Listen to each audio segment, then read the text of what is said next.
Maizul sir ওই যে মিটিংয়ের টাইমে বলছিল এটাই প্রথম আয়রন দিতে হবে, আয়রন দিয়ে রিল্যাক্সেশন করবে, এবার নির্দিষ্ট যে মেজারমেন্ট অ্যালাউন্স পাবে ওইটা কাটিয়ে এরপর জয়েন করতে হবে।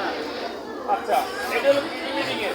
আর মিটিংয়ের পরে এটা কিছু দিতে আবার কি বলছে? এটা তো বলছে যে সামনে জয়েন করে থাকবে। ও ফাইন, গুড, তাহলে ভালো ভালো যে আমাদের টাকাটা হইলো, এটা হইলো, এইটা নিয়ে আপনারা একটু হাইলাইট করেন।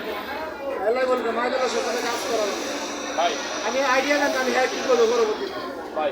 হ্যাঁ আমরা টুকা দিব, টুকা দিয়ে তো ঘরে আবার আসল জায়গা দেবো। হ্যাঁ ঠিক আছে, কারণ এ তো হ্যাঁ নিজেরও বিশ্বাস করে না। স্বর্ণকারের মায়ের বিশ্বাস করে না, ও আর মায়ের স্বর্ণ চুরি করে।